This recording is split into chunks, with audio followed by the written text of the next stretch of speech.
The wheels shrieked against iron as the stage lurched to a stop, dust rising in thick clouds that tasted of grit and old sorrow. Horses tossed their heads, snorting, steam rising from their flanks in the chill of evening. The last light bled orange across the horizon, the prairie stretching wide and merciless in every direction. A door creaked open, and she stepped down. Thin shoes, travel-worn, hem torn and gray from days on the road. Her bonnet sagged low, shadowing eyes that would not meet the faces gathered. The ranch hands had drifted near, leaning on fence rails, hats low, chewing stems of dry grass. Their voices were not loud, but loud enough. Too scrawny. Don't look like no bride. That can't be the one. The girl's shoulders hunched beneath the whispers, as though every word pressed against her spine. The wind caught her dress, plastering against her frame, and she clutched at the cloth as if modesty could shield her from their judgment. From the porch, Eli McGraw stood silent, tall, broad-shouldered, his coat drawn close against the creeping cold. He had not moved since the stage rounded the bend. Only his eyes shifted now, fixed on a girl who dared not lift her own. A driver set her trunk down in the dirt with a grunt. She bent to lift it, but her hand slipped, weak from miles of travel. The trunk tilted, spilling a ribbon of faded fabric into the dust. She scrambled, fingers clawing at the earth, but the ribbon only dirted further, dull against the ground. The ranch hands chuckled. Eli's jaw tightened. The girl rose slowly, clutching the trunk with both arms, though it bent her nearly double. She did not look at the men, nor at Eli on the porch. Her voice came thin, carried more by the hush of wind than strength. I'm filthy inside and out. The words fell heavy, unexpected, silencing the laughter for the briefest moment. She pulled the blanket tighter around her shoulders, her face still hidden, and turned toward the porch. Eli did not move. His hand rested against the railing, knuckles pale. His boots stayed planted. He did not speak, though the air between them begged for something. Welcome, rejection, anything. Only the creak of the sign above the porch answered. The girl stopped at the steps, waiting, her breath caught in her chest, visible in the cooling dusk. No hand reached for her trunk. No word came. At last, she lowered her head and climbed the steps alone, skirts dragging, each rise with groaning beneath her weight. She passed him without lifting her eyes, the scent of rain-soaked fabric clinging to her as she slipped into the shadow of the doorway. Behind her, the hands broke into talk again, muttering with the smug ease of men certain their whispers would carry. Not what was promised. Never is, out here. He'll regret it. The stage driver cracked his reins, wheels grinding against gravel, and the coach rolled away into the darkening plain. Dust hung in its wake like a curtain, and when it settled, the yard lay still again, just the house, the barn, the fields waiting under the red sky. Eli remained on the porch, unmoving. Only when the last hoofbeat faded did he turn, stepping inside. The cabin smelled of smoke and long days of work, iron, leather, and the faint sweetness of dried hay brought in on his coat. She stood by the table, hands clutching the blanket to her chest, eyes darting like a cornered animal. The trunk lay near her boots, unopened. For a long while, silence pressed between them. The fire popped in the hearth, a coal shifting, the sound startling in its sharpness. At last Eli spoke. His voice was deep, even, carrying the weight of a man used a few words. "You're not her." Her lips parted, but no sound came. She closed them again, throat working. "I'm June," she whispered finally. Clara's sister. The name hung between them like a knife. He turned slightly, the light catching the hard lines of his face. The muscles in his jaw flexed, though his expression remained unreadable. June's hands trembled where they clutched the blanket. She couldn't come. She said it wouldn't suit her. I came instead." Her voice broke on the last word, and she bit her lip as though swallowing down the shame. Eli's gaze lowered, resting on the worn shoes, the dirt on her hem, the way her body bent beneath exhaustion. He said nothing. The silence burned hotter than anger. June shifted on her feet, desperate to fill it. "I'll work. I don't ask, don't expect." Her voice faltered, shrinking. "Just a place to stay." Eli's eyes lifted, steady, but gave no answer. After a moment, he turned toward the hearth, adding wood to the fire with measured movements, each crack of kindling sharp in the small room. June stood as though rooted, her throat tight. The heat from the fire reached her face, but it did not touch the cold within. That night, she lay in a small room at the back of the cabin, the blanket still wrapped tight. Wind pressed against the shutters, rattling them in uneven bursts. Every creak of the boards seemed a reminder of the distance between her and the man in the next room. She could hear his boots on the floorboards, slow, heavy, deliberate, then silence. The loneliness pressed hard, sharper than hunger. She curled tighter, her words echoing back. Asterisk, I'm filthy inside and out. Asterisk, and she wondered perhaps she had cursed herself by speaking them aloud. In the dark, tears slipped across her cheeks, hidden even from the moon. Morning came gray and raw. She rose before dawn, hands stiff, shoulders aching.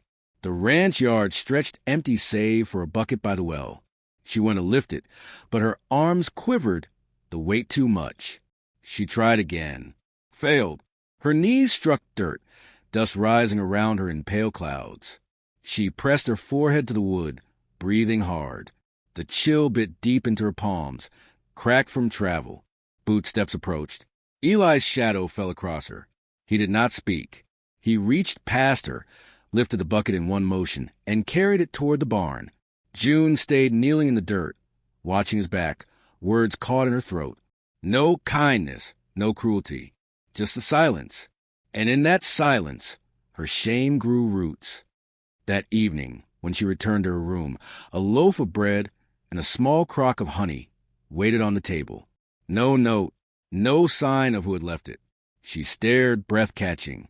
Her fingers shook as she broke off a piece, the crust rough, the honey golden in the dim light.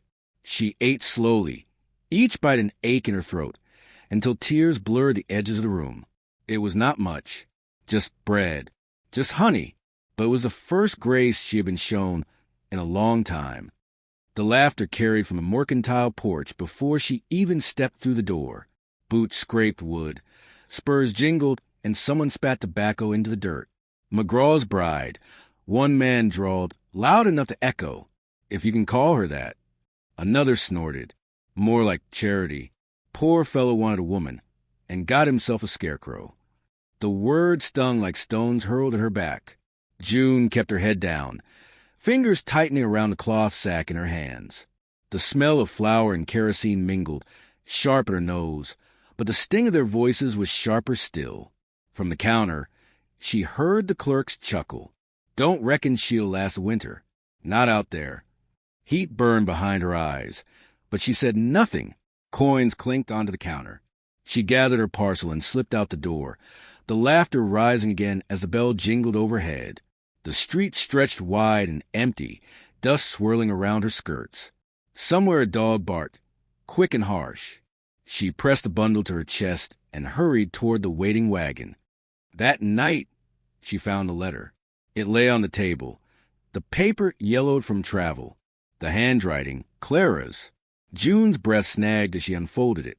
The words blurred in the dim lamplight, but their cruelty cut clear. A fair trade, Clara had written. Asterisk one bird for another. I was never meant for a fat rancher's cabin. But you, June, you'll take what's given, won't you? Asterisk. The page trembled in June's grip. Her stomach twisted, sour. She pressed her hand against her mouth, fighting the wave of sickness that rose.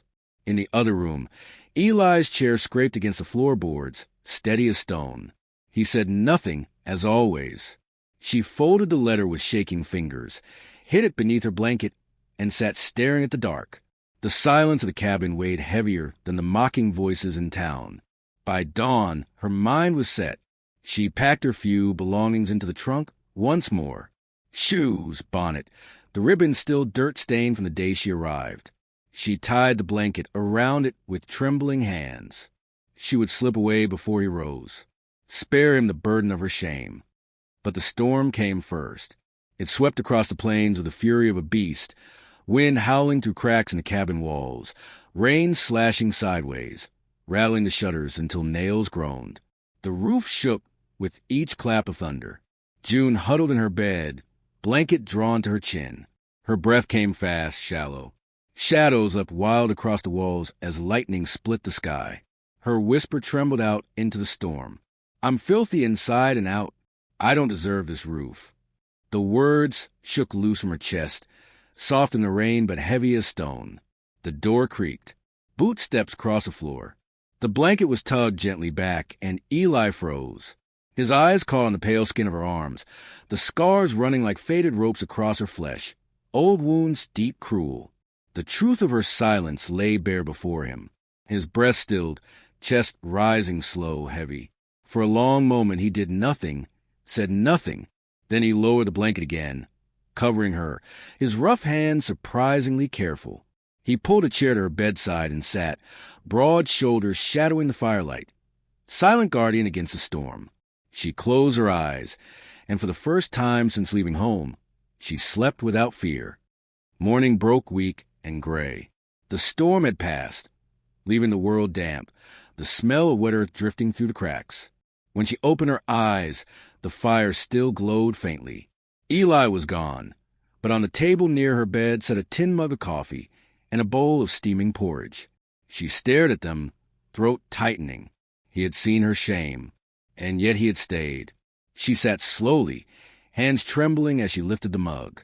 The warmth bled into her palms, banishing the cold that had clung to her bones. Her voice broke into the silence. Why are you kind when the world laughs at me? The floor creaked. He stood in the doorway, broad frame outlined against the pale light. His gaze met hers, steady, unreadable.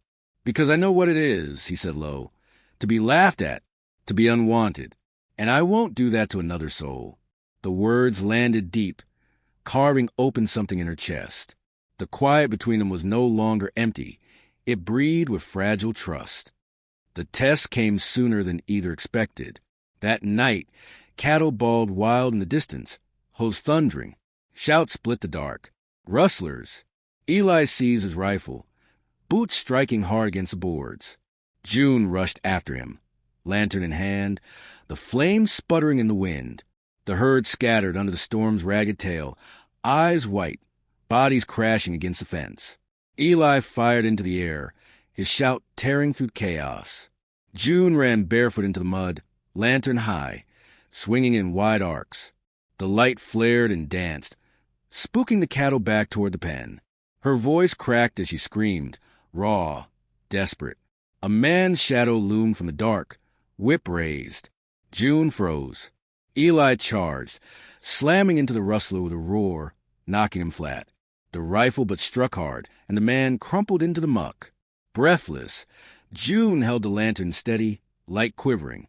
Together they drove the herd back, mud and rain plastering their skin, until the last of the cattle settled into uneasy stillness. The storm broke overhead, rain easing into silence. They stood there in the wet field, gasping, mud-streaked, side by side. Eli turned, his chest heaving, rain running down his face like tears not his own.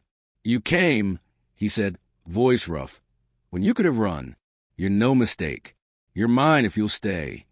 June's hand shook, the lantern rattling.